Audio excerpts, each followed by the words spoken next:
உதகை, கொடைக்கானல் உள்ளிட்ட சுற்றுலா தலங்களுக்கு செல்லும் பொதுமக்கள் விழிப்புடன் இருக்குமாறு பேரிடர் மேலாண்மை துறை அறிவுறுத்தியுள்ளது. மேற்கு தொடர்ச்சி மலையை ஒட்டியுள்ள மாவட்டங்களில் அடுத்த 5 நாட்களுக்கு கனமழை பொழியும் என்று வானிலை மையம் கணித்திருக்கிறது. மேலும் இன்றும் நாளையும் அதி கனமழை பொழிய வாய்ப்பு இருப்பதாகவும் தெரிவிக்கப்பட்டுள்ளது. இந்நிலையில் வானிலை மையத்தின் தகவலை பகிர்ந்து சமூக வலைதளம் மூலம் பேரிடர் மேலாண்மை துறை அறிவுறுத்தல்களை வழங்கியிருக்கிறது. அதன்படி உதகை, கொடைக்கானல், தேக்கடி, தென்காசி, ஒகேனக்கல் உள்ளிட்ட சுற்றுலா தலங்களுக்கு செல்லும் பொதுமக்கள் விழிப்புடன் இருக்க வேண்டும் என்றும் பாதுகாப்பு வழிமுறைகள் மற்றும் முன்னெச்சரிக்கை நடவடிக்கைகளை பின்பற்ற வேண்டும் என்றும் தெரிவிக்கப்பட்டுள்ளது. குற்றாலத்தில் ஏற்பட்ட வெள்ளப்பெருக்கில் 17 வயது சிறுவன் அடித்துச் செல்லப்பட்டு உயிரிழந்த நிலையில் அங்குள்ள 3 அருவிகளிலும் சென்சார் பொருத்த முடிவு செய்யப்பட்டுள்ளதாக வனத்துறை தெரிவித்திருக்கிறது. மே 17ஆம் தேதி விபத்து நடந்த பழைய குற்றால அருவி பகுதியில் கேரள வனப்பகுதி அதிகம் இருப்பதன் அடர்ந்த வனப்பகுதி என்பதால் வனத்துறை அதிகாரிகள் நியமிப்பதில் சிரமம் ஏற்பட்டுள்ளது. ஆயினும் வனப்பகுதிக்குள் அருவி உள்ளதால் அதனை வனத்துறையிடம் ஒப்படைக்க மாவட்ட நிர்வாகம் முடிவு செய்திருக்கிறது. இதற்கிடையே மழை, காட்டாற்று வெள்ளத்தை கண்காணிக்கும் வகையில் சென்னை ஐஐடி பேராசிரியர் தலைமையில் சிறப்பு குழு மூலம் சென்சார் கருவி பொருத்த முடிவு செய்யப்பட்டிருக்கிறது. 10 நாட்களுக்கு முன் ஐஐடியைச் சேர்ந்த பேராசிரியர் குழு நேரில் ஆய்வு செய்து அதற்கான திட்ட வரையறை தயாரிக்கும் பணியில் ஈடுபட்டது. காட்டாற்று வெள்ளம் அல்லது கனமழை நேரத்தில் தகவல் மற்றும் எச்சரிக்கை விடுக்கும் வகையில் இந்த கருவி வடிவமைக்கப்பட்டிருக்கிறது. இன்னும் ஒரு சில நாட்களுக்குள் 3 அருவிகளிலும் சென்சார் கருவி பொருத்தப்பட்டுவிடும் என எதிர்பார்க்கப்படுகிறது. உடுமலை திருமூர்த்தி மலையில் திடீர் வெள்ளப்பெருக்கு நேரிட்டதில் அங்கிருந்த சுற்றுலாப் பயணிகள் சில மணித்துளிகளில் உயிர் தப்பினர். பிரசித்தி பெற்ற திருமூர்த்தி மலை அமனலிங்கேஸ்வரர் கோயிலில் கடுமையான மழையின் காரணமாக வெள்ளப்பெருக்கு ஏற்பட்டது. பாதுகாப்பு கருதி பஞ்சலிங்க அருவி, அமனலிங்கேஸ்வரர் கோயில் உள்ளிட்ட பகுதிகளுக்கு செல்ல பொதுமக்களுக்கு தற்காலிக தடை விதிக்கப்பட்டு இரும்பு தடுப்புகள் அமைக்கும் பணி நடைபெற்றது. இந்த பணிகள் நடைபெற்றுக் கொண்டிருக்கும் போது திடீரென அதிகப்படியான கனமழை பொழிந்ததால் பொதுமக்கள் பாதுகாப்பான இடங்களுக்கு செல்லுமாறு ஒலிபெருக்கி மூலம் அறிவுறுத்தப்பட்டது. சுற்றுலா பயணிகள், பக்தர்கள் வெளியேற்றப்பட்ட சில நிமிடங்களிலேயே காட்டாற்று வெள்ளம் பெருக்கெடுத்து கோயில் பிரகாரம் உள்ளிட்ட பகுதிகளில் கரை புரண்டு ஓடியது. முன்னெச்சரிக்கை நடவடிக்கையால் விபத்துகள் ஏதுமின்றி பக்தர்கள் மற்றும் சுற்றுலா பயணிகள் பாதுகாப்பான இடங்களுக்கு சென்றனர்.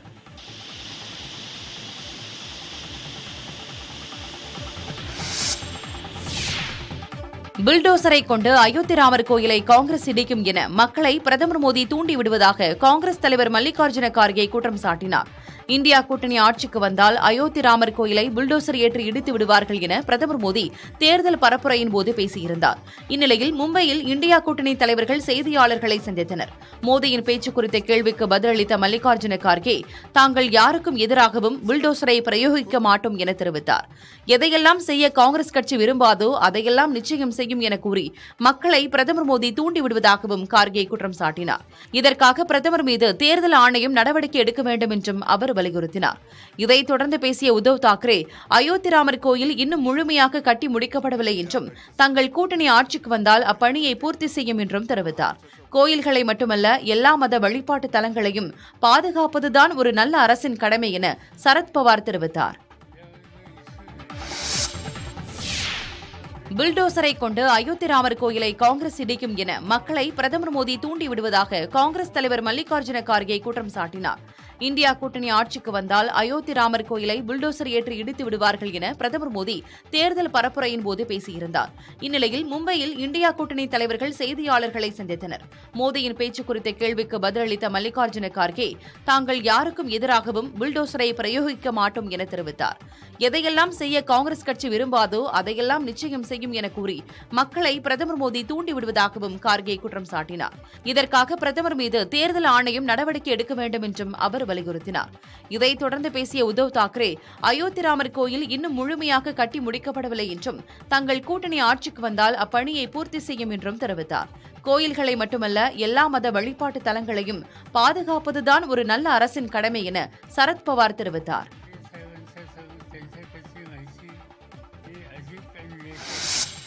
மக்களவைத் தேர்தலின் 5ஆம் கட்டத்திற்கான வாக்குப்பதிவு நாளை நடைபெறவுள்ள நிலையில் பரப்புரை ஓய்ந்தது. பீகார், ஒடிஷா, மகாராஷ்டிரா உள்ளிட்ட 8 மாநிலங்களில் உள்ள 49 மக்களவைத் தொகுதிகளில் நாளை தேர்தல் நடைபெறுகிறது. 5ஆம் கட்ட தேர்தலில் 695 வேட்பாளர்கள் களத்தில் உள்ளனர்.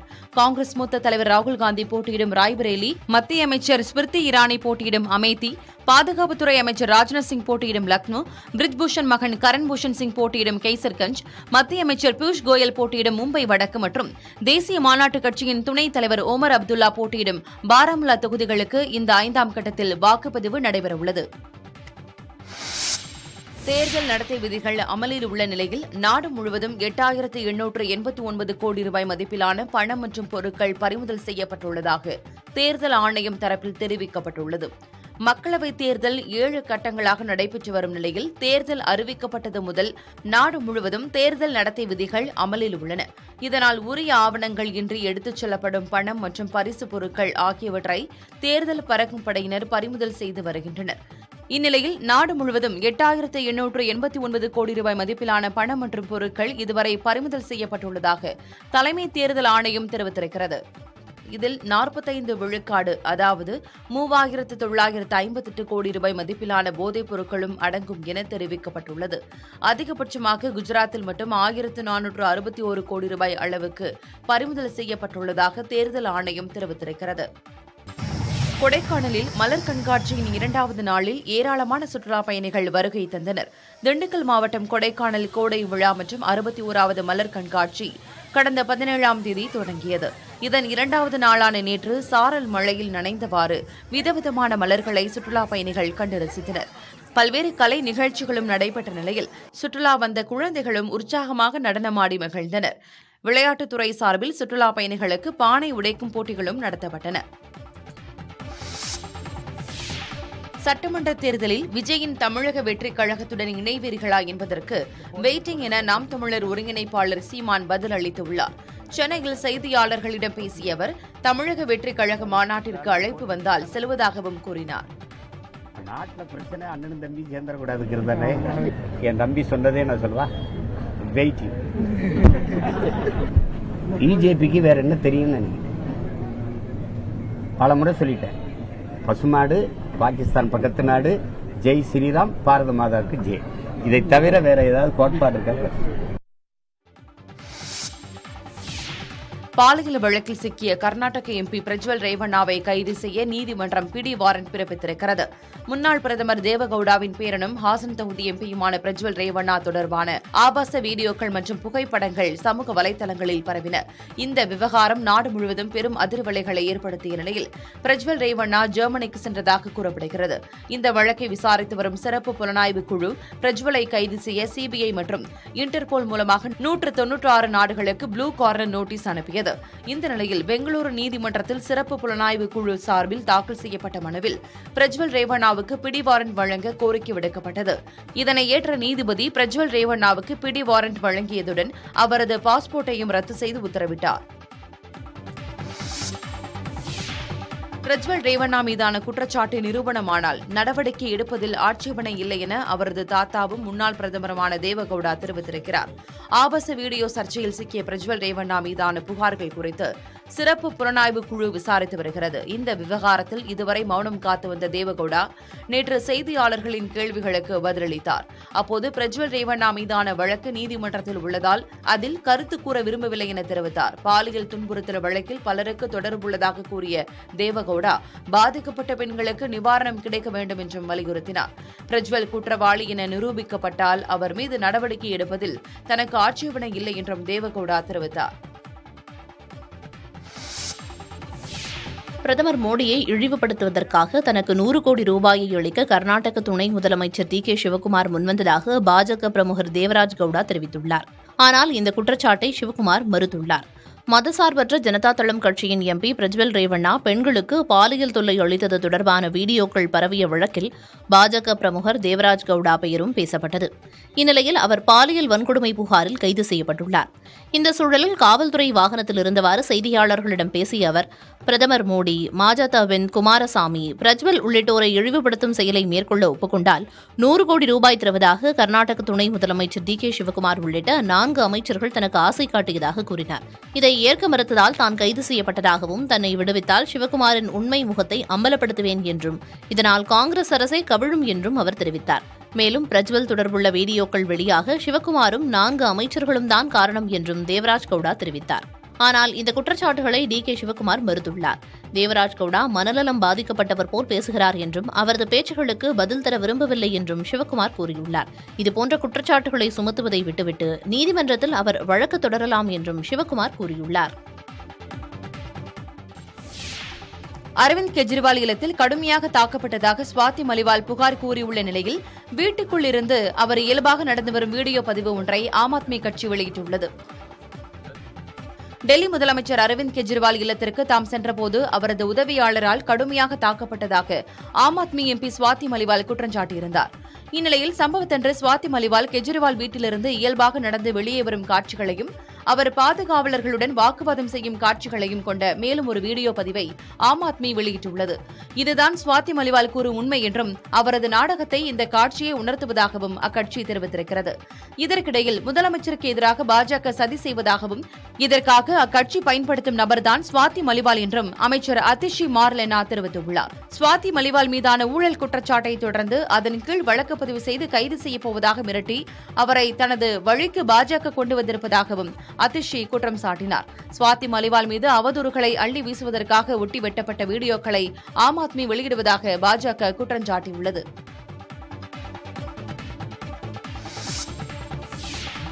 மகாராஷ்டிராவில் ஆளும் கூட்டணியில் முக்கிய தலைவர்களில் ஒருவரான அஜித் பவார் 5ஆம் கட்ட தேர்தல் பரப்புரையை தவிர்த்தது பல்வேறு கேள்விகளை எழுப்பியுள்ளது. சரத்பவாரின் தேசியவாத காங்கிரஸ் கட்சியிலிருந்து ஆதரவாளர்களுடன் பிரிந்து வந்த அஜித் பவார் தனது அணியே உண்மையான கட்சி என தேர்தல் ஆணையத்தின் அங்கீகாரத்தை பெற்றுள்ளார். அந்த அணிக்கு பாஜக கூட்டணியில் 4 இடங்கள் ஒதுக்கப்பட்ட நிலையில் அவற்றில் வாக்குப்பதிவு 4ஆம் கட்டத்துடன் நிறைவடைந்து விட்டது. இந்த நிலையில் கூட்டணியில் உள்ள மற்ற கட்சி வேட்பாளர்களுக்கு ஆதரவாக 5ஆம் கட்டத்தில் பரப்புரை செய்ய அஜித் பவார் வரவில்லை. பிரதமர் மோடி பங்கேற்ற பரப்புரைகளிலும் கூட அஜித் பவார் பங்கேற்கவில்லை. இந்நிலையில் அவருக்கு உடல்நலம் சரியில்லை என நெருங்கிய வட்டாரங்கள் தெரிவிக்கின்றன. தங்கள் கட்சிக்கு 4 இடங்களை ஒதுக்கப்பட்டதால் அஜித் பவார் கடும் அதிருப்தியில் இருப்பதாகவும், அதன் விளைவே பரப்புரை புறக்கணிப்பு என்றும் தகவல்கள் வெளியாகியுள்ளன. இன்னும் சில மாதங்களில் மகாராஷ்டிரா சட்டப்பேரவை தேர்தல் வரவுள்ளது குறிப்பிடத்தக்கது.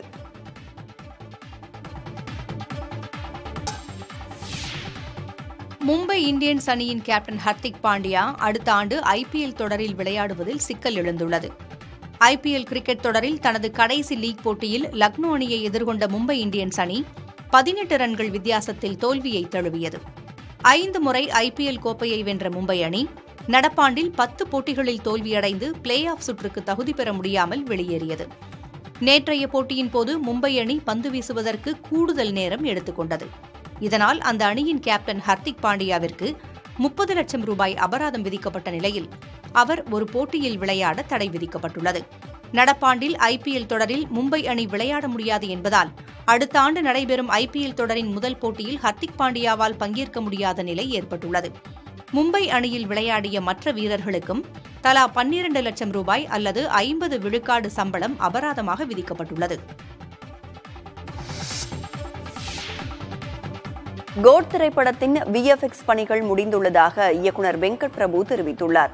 லியோவிற்கு பிறகு விஜய் அடுத்ததாக வெங்கட் பிரபுவுடன் இணைந்து the greatest of all time படத்தில் நடித்துள்ளார். யுவன் சங்கர் ராஜா இசையமைக்கும் இந்த திரைப்படத்தில் பிரசாந்த், பிரபுதேவா, அஜ்மல், ஸ்னேகா, மோகன், மீனாட்சி சௌத்ரி உள்ளிட்ட ஏராளமானோர் நடித்திருக்கிறார்கள். சமீபத்தில் இந்த படத்திலிருந்து விசில் போடு பாடல் வெளியாகி ரசிகர்களிடம் வரவேற்பை பெற்றது. செப்டம்பர் மாதம் 5ஆம் தேதி கோட் வெளியாகும் என்று படத்தை தயாரிக்கும் ஏஜிஎஸ் நிறுவனமும் அறிவித்திருந்தது. இந்நிலையில் கோட் படத்திற்காக விஎஃப்எக்ஸ் பணிகளை விஜயுடன் சேர்த்து வெற்றிகரமாக முடித்திருப்பதாக இயக்குநர் வெங்கட் பிரபு தெரிவித்துள்ளார். அத்துடன் விஜய் கிராபிக்ஸ் சார்ந்த பணிகளில் ஈடுபட்டிருப்பது போன்ற புகைப்படத்தையும் அவர் பதிவு செய்துள்ளார்.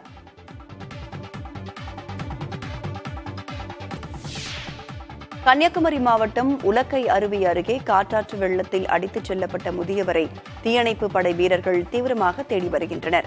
காட்டுப்புதூர் கிராமத்திற்கு அருகே உள்ள உலக்கை அருவி வனத்துறை கட்டுப்பாட்டில் உள்ளதால் அங்கு குளிக்க அனுமதி கிடையாது.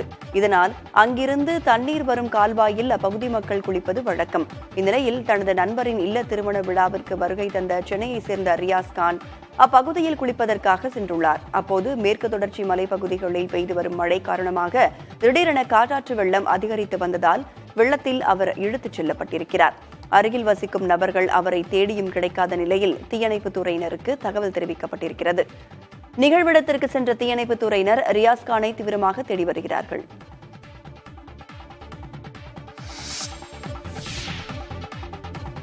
கோவை மாவட்டம் அன்னூரில் பாஜக நிர்வாகியின் வீட்டில் 1 கோடி ரூபாய் பணம் மற்றும் நகைகள் கொள்ளையடிக்கப்பட்டுள்ளன. இது தொடர்பாக தனிப்படை அமைத்து விசாரணை நடைபெற்று வருகிறது. மேட்டுப்பாளையத்தை அடுத்துள்ள அன்னூர் சொக்கம்பாளையம் பகுதியைச் சேர்ந்த பாஜக நிர்வாகியான விஜயகுமார் கார் வாட்டர் வாஷ் தொழில் செய்து வருகிறார். இவர் புதிதாக இடம் வாங்குவதற்காக 1 கோடியே 20 லட்சம் ரூபாயை தனது வீட்டில் 2 நாட்களுக்கு முன் வைத்துள்ளார்.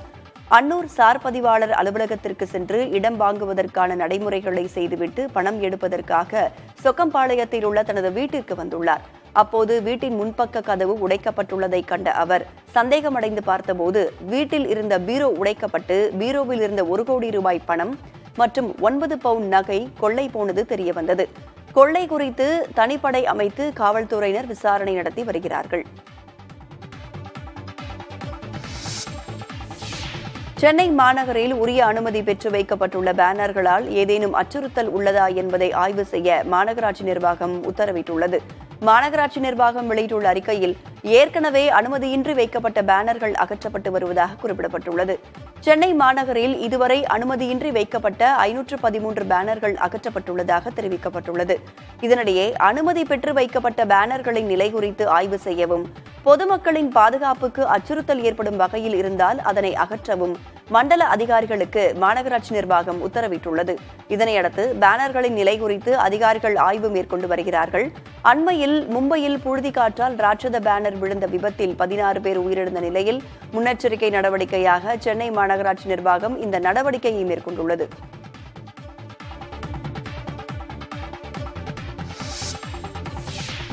திண்டுக்கல் மாவட்டம் கொடைக்கானலைச் சேர்ந்த இளம் பெண்ணுக்கு டெங்கு காய்ச்சல் பாதிப்பு கண்டறியப்பட்டுள்ளது. தமிழ்நாட்டில் சில மாவட்டங்களில் டெங்கு காய்ச்சல் பாதிப்பு அதிகரித்துள்ளதாக சுகாதாரத்துறை ஏற்கனவே எச்சரித்திருந்தது. இதனையடுத்து காய்ச்சல் தடுப்பு நடவடிக்கைகளை துரிதப்படுத்தவும் மருத்துவமனைகளுக்கு அறிவுறுத்தல் வழங்கப்பட்டிருந்தது. இந்த நிலையில் தமிழ்நாட்டில் அண்மை காலமாக கோடை மழை கொட்டி தீர்த்து வருகிறது. இதனால் உற்பத்தியாகும் கொசுக்களால் டெங்கு காய்ச்சல் பரவும் சூழல் ஏற்பட்டுள்ளது. இதனிடையே திண்டுக்கல் மாவட்டம் கொடைக்கானலைச் சேர்ந்த இளம் பெண்ணுக்கு டெங்கு காய்ச்சல் பாதிப்பு கண்டறியப்பட்டுள்ளது. காய்ச்சலால் பாதிக்கப்பட்ட இளம் பெண் திண்டுக்கல் அரசு மருத்துவக் கல்லூரி மருத்துவமனையில் தனி வார்டில் அனுமதிக்கப்பட்டுள்ளார். மருத்துவர்களின் தீவிர கண்காணிப்பில் உள்ளார். மேலும் மருத்துவமனையில் டெங்கு காய்ச்சல் பாதிப்புக்கு சிகிச்சை அளிக்க 25 படுக்கைகளுடன் கூடிய தனி வார்டு ஒன்று அமைக்கப்பட்டுள்ளது.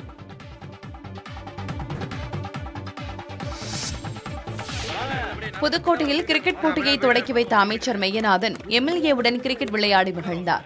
அரசு மன்னர் கல்லூரியில் புதுக்கோட்டை பிரீமியர் லீக் கிரிக்கெட் போட்டிகள் நடைபெற்று வருகின்றன. இதில் நேற்று நடைபெற்ற போட்டியை அமைச்சர் மெய்யநாதன், எம்எல்ஏ முத்துராஜா ஆகியோர் தொடக்கி வைத்தனர். அப்போது முதலில் முத்துராஜா பந்து வீச மெய்யநாதன் பேட்டிங் செய்தார். தொடர்ந்து மெய்யநாதனும் தேர்ந்த பந்து வீச்சாளரை போன்று பந்து வீசி அசத்தினார். கர்நாடகாவில் அரசு பேருந்து விபத்துக்குள்ளானதில் 8 பேர் காயமடைந்தனர். நேலமங்கலா பகுதிக்கு அருகே உள்ள தேசிய நெடுஞ்சாலையில் மேம்பாலம் ஒன்றின் மீது பயணிகளுடன் ஒரு அரசு பேருந்து சென்று கொண்டிருந்தது. அப்போது ஓட்டுநரின் கட்டுப்பாட்டை இழந்த அந்த பேருந்து மேம்பாலத்தின் நடுவில் அமைந்துள்ள தடுப்பில் மோதி விபத்துக்குள்ளானது. இதில் பேருந்து ஓட்டுநர், நடத்துனர் மற்றும் பயணிகள் என 8 பேர் காயமடைந்தனர். பின் தகவல் அறிந்து நிகழ்விடத்திற்கு விரைந்த காவல்துறையினர் காயமடைந்தவர்களை மீட்டு மருத்துவமனையில் சிகிச்சைக்காக அனுமதித்தனர். விபத்தில் சிக்கிய அரசு பேருந்து அபாயகரமான முறையில் அந்தரத்தில் தொங்கியதால் மேம்பாலத்திற்கு அருகே சென்ற வாகன ஓட்டிகள் அச்சமடைந்தனர். இதனால் அந்த பகுதியில் சிறிது நேரம் போக்குவரத்து பாதிக்கப்பட்டது.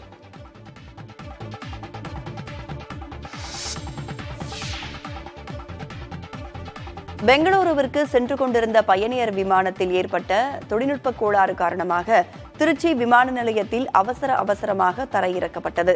கேரள மாநிலம் திருவனந்தபுரத்திலிருந்து ஏர் இந்தியா எக்ஸ்பிரஸிற்கு சொந்தமான விமானம் ஒன்று 143 பயணிகள் உட்பட 167 பேருடன் கர்நாடக தலைநகர் பெங்களூருவிற்கு சென்று கொண்டிருந்தது. நடுவானில் சென்றபோது ஏற்பட்ட காற்றழுத்த குறைபாடு காரணமாக விமானத்தில் இயந்திர கோளாறு ஏற்பட்டதாக கூறப்படுகிறது. இதன் விளைவாக விமானத்தில் இருந்த பயணிகளுக்கு திடீரென மூச்சுத் திணறல் ஏற்பட்டுள்ளது. இதனையடுத்து நடுவானில் பறந்த விமானம் திருச்சி விமான நிலையத்தில் அவசரமாக தரையிறக்கப்பட்டது. பின்பு அதிகாரிகளின் உதவியுடன் பயணிகள் அனைவரும் பத்திரமாக வெளியேற்றப்பட்டனர். தொடர்ந்து விமானத்தில் ஏற்பட்ட தொழில்நுட்ப கோளாறை சரி செய்யும் பணியில் பொறியாளர்கள் ஈடுபட்டனர். திருச்சி விமான நிலையத்தில் தங்க வைக்கப்பட்ட பயணிகள் விமானத்தின் தொழில்நுட்ப கோளாறு சரி செய்யப்பட்ட பின்பு அதே விமானத்தில் சென்றனர்.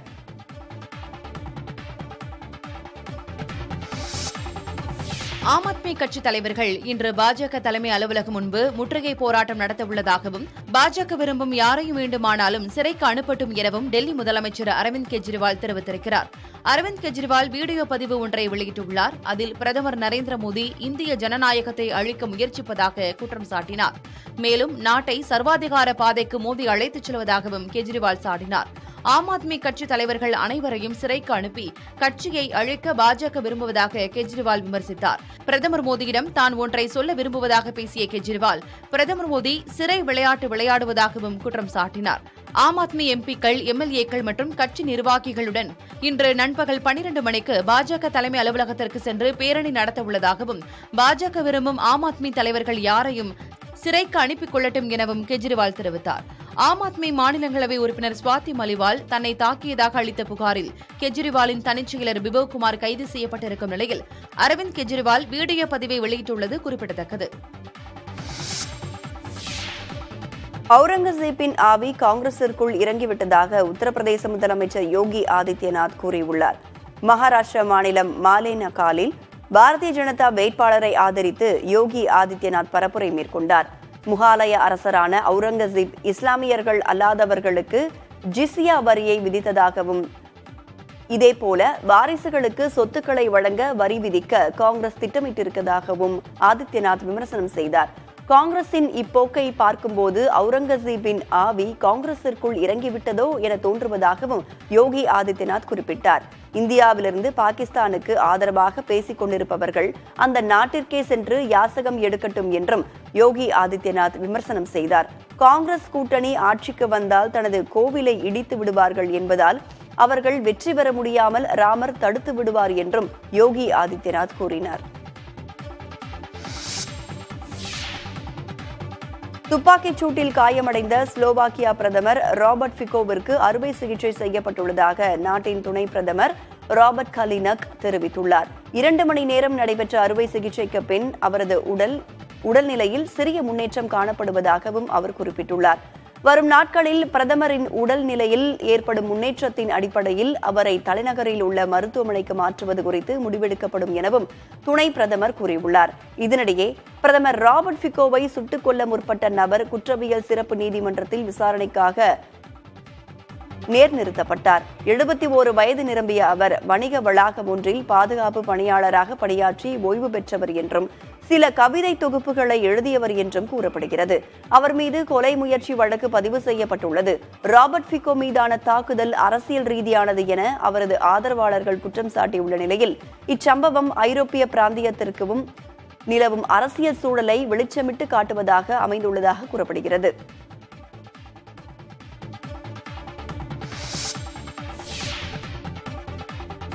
சிங்கப்பூரில் புதிய வகை கொரோனா பரவுவதால் அனைவரும் முகக்கவசம் அணிய அந்நாட்டு சுகாதாரத்துறை அமைச்சர் ஓங் ஈ குங் அறிவுறுத்தியுள்ளார். சிங்கப்பூரில் பரவி வரும் புதிய வகை கொரோனா தொற்றால் 25,900 பேர் பாதிக்கப்பட்டுள்ளனர். அடுத்த 2 முதல் 4 வாரங்களில் இத்தொற்று உச்சத்தை எட்டும் என எதிர்பார்க்கப்படுவதாக அமைச்சர் ஓங் ஈ குங் கூறியுள்ளார். கொரோனா நோயாளிகளுக்கு சிகிச்சை தர தேவையான ஏற்பாடுகள் செய்யவும் மருத்துவமனைகளுக்கு அவர் உத்தரவிட்டுள்ளார். 60 வயதுக்கு மேற்பட்டவர்களுக்கு உடல் நலம் பாதிக்கப்பட்டு பலவீனமாக உள்ளவர்களும் கொரோனா தடுப்பூசியை செலுத்திக் கொள்ள அமைச்சர் அறிவுறுத்தியுள்ளார். எனினும் கொரோனா பரவலை தடுக்கும் வகையில் பொதுமக்களுக்கு கட்டுப்பாடுகள் கொண்டுவரும் எண்ணம் தற்போது இல்லை என்றும் அவர் கூறினார். தற்போது பரவியுள்ள கொரோனாவிற்கு KP1 மற்றும் KP2 என பெயரிடப்பட்டுள்ளதாகவும் அமைச்சர் கூறினார்.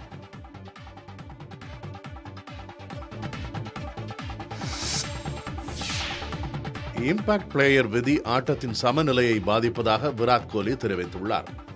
நடப்பு ஐபிஎல் தொடரில் இம்பாக்ட் பிளேயர் விதி காரணமாக மட்டையாளர்களின் ஆதிக்கம் அதிகரித்துள்ளது. இது தொடர்பாக இந்திய அணியின் தலைவர் ரோஹித் சர்மா உள்ளிட்டோர் கவலை தெரிவித்திருந்தனர். இதுகுறித்து விராட் கோலியிடம் கேட்டபோது இவ்விவகாரத்தில் ரோஹித்தின் கருத்து சரியானதே என கூறியுள்ளார். ஒரு ஆட்டத்தில் மட்டையாளர்கள் மற்றும் பந்து வீச்சாளர்கள் என இருதரப்பினரும் தாக்கத்தை ஏற்படுத்துவதே சிறப்பாக இருக்கும் என கூறியுள்ள கோலி, காண்போரை மகிழ்விக்க இதுபோன்ற விதிகள் உதவும், அதே நேரத்தில் ஆட்டத்தின் சமநிலையை பாதிக்கும் என தெரிவித்துள்ளார். நடப்பு தொடரில் என்னை போன்றவர்கள் 200 ஸ்ட்ரைக் ரேட்டில் விளையாட இந்த விதியே காரணம் என கூறியுள்ள விராட் கோலி, பிசிசிஐ செயலாளர் ஜெய்ஷா இந்த விதி சோதனை முறையிலேயே அறிமுகப்படுத்தப்பட்டுள்ளதாக கூறியதையும் சுட்டிக்காட்டியுள்ளார். வரும் ஐபிஎல் நிர்வாகக் குழு கூட்டத்தில் இதுகுறித்து சரியான முடிவெடுப்பார்கள் என கருதுவதாகவும் நம்பிக்கை தெரிவித்துள்ளார். நடிகர் சிவகார்த்திகேயனின் புதிய படத்தில் அவருக்கு ஜோடியாக ராஷ்மிகா மந்தனா நடிக்க உள்ளதாக தகவல் வெளியாகியுள்ளது.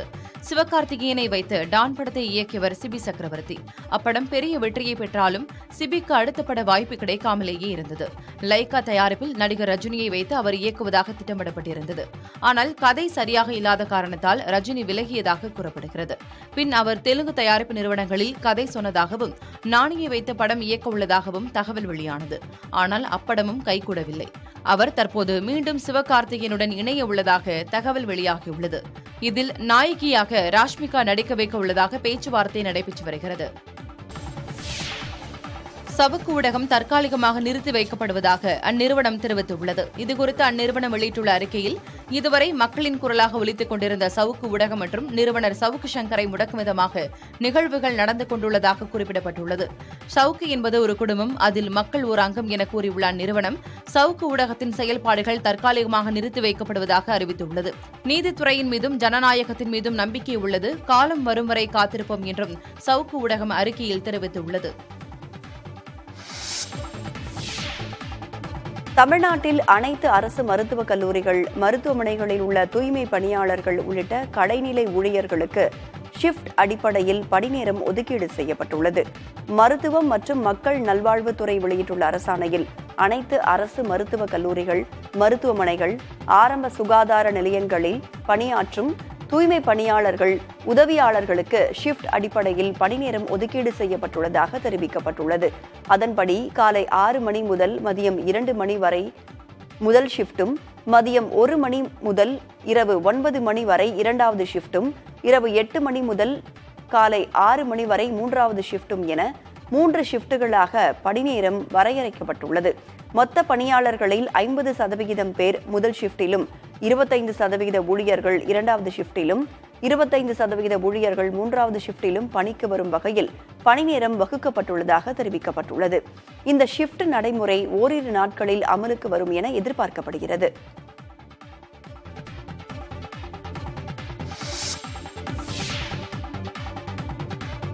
தூத்துக்குடி மாவட்டம் ஆழ்வார் திருநகரி ஆதிநாதர் கோவிலில் வைகாசி அவதார உற்சவத்தை ஒட்டி நவ திருப்பதி பெருமாள்களுக்கு சுவாமி நம்மாழ்வார் மங்களாசாசன வைபவம் நடைபெற்றது. வைகாசி விசாக அவதார உற்சவம் கடந்த 14ஆம் தேதி கொடியேற்றத்துடன் தொடங்கியது. திருவிழாவின் முக்கிய நிகழ்வான சுவாமி நம்மாழ்வார் மங்களாசாசன வைபவத்தில் யானைகள் முன்வர நவ திருப்பதி பெருமாள்கள் எழுந்தருளினர். தொடர்ந்து அரையர் சுவாமிகள் பெருமாளுக்கான பாசுரங்களை பண் இசைத்து பாட சுவாமி நம்மாழ்வாருக்கு மரியாதையும், நம்மாழ்வாரால் எதிர்மரியாதையும் செய்யப்பட்டது. இதனையடுத்து மதுரகவி ஆழ்வார் சுவாமி நம்மாழ்வாரை சுற்றி வந்து கோவிலில் எழுந்தருளினார். பின்னர் ராமானுஜஜீயர் சுவாமிகளுக்கு மாலை அணிவித்து மரியாதை செய்யப்பட்டது. இந்நிகழ்வை காண ஏராளமான பக்தர்கள் வருகை புரிந்தனர்.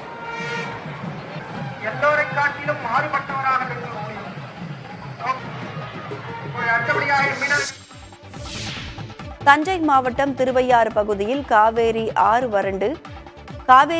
வறண்டு கிடப்பதால் விவசாயிகள் வேதனை அடைந்துள்ளனர். தஞ்சை மட்டுமல்லாது டெல்டா மாவட்டங்களுக்கு பெரிதும் பயனளிக்கக்கூடிய வகையில் அமைந்தது காவேரி ஆறு. இதன் மூலம் 3 லட்சம் ஏக்கருக்கு மேற்பட்ட விளைநிலங்கள் பாசன வசதி பெறுகின்றன. கடந்த ஆண்டு குறுவை சாகுபடிக்கு ஜூன் 12ஆம் தேதி மேட்டூர் அணையிலிருந்து தமிழக முதல்வர் தண்ணீர் திறந்து வைத்தார். சம்பா சாகுபடிக்கு தண்ணீர் இல்லை என அரசு திட்டவட்டமாக தெரிவித்திருந்த நிலையில் ஆழ்துணை கிணறுகள் மூலம் சாகுபடி செய்ய அறிவுறுத்தப்பட்டது. இதனையடுத்து ஆற்று நீரை நம்பி சாகுபடி செய்யும் விவசாயிகள் விவசாயம் செய்ய முடியாத நிலை ஏற்பட்டது. இந்த ஆண்டு ஜூன் 12ஆம் தேதி மேட்டூர் அணையிலிருந்து தண்ணீர் திறக்கப்படும் என எதிர்பார்க்கப்பட்ட நிலையில் தற்போது அதுவும் சிக்கலாக உள்ளது. இந்நிலையில் குறுவை சாகுபடிக்கு போர்க்கால அடிப்படையில் கர்நாடக அரசு தண்ணீர் வழங்க தமிழக அரசு ஆவணம் செய்ய வேண்டும் என விவசாயிகள் வலியுறுத்தியுள்ளனர்.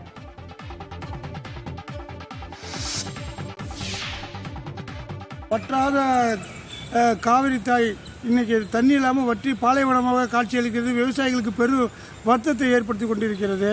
இந்த ஆண்டு இப்பொழுது குறுவை சாகுபடிக்காக ஆயத்த பணி எல்லாம் நடைபெற்று கொண்டிருக்கிறது.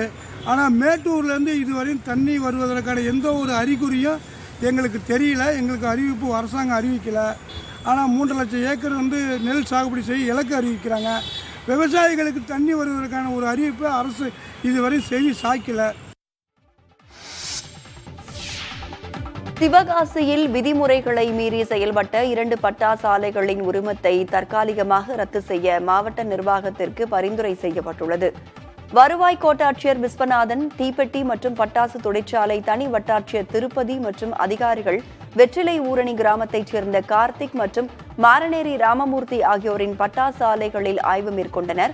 அப்போது விதிகளை மீறி மரத்தடியில் பட்டாசுகளை உற்பத்தி செய்தல், பட்டாசுகளை பொதுவெளியில் காய வைத்தல், அளவுக்கு அதிகமாக பணியாளர்களை ஒரே இடத்தில் அமர வைத்து பணி செய்தல், சேதமடைந்த கட்டடத்தில் பட்டாசு தயாரித்தது உள்ளிட்ட விதிமீறல்கள் கண்டறியப்பட்டது. இதனையடுத்து 2 பட்டாசு ஆலைகளின் உரிமத்தை தற்காலிகமாக ரத்து செய்ய மாவட்ட நிர்வாகத்திற்கு பரிந்துரை செய்யப்பட்டுள்ளது.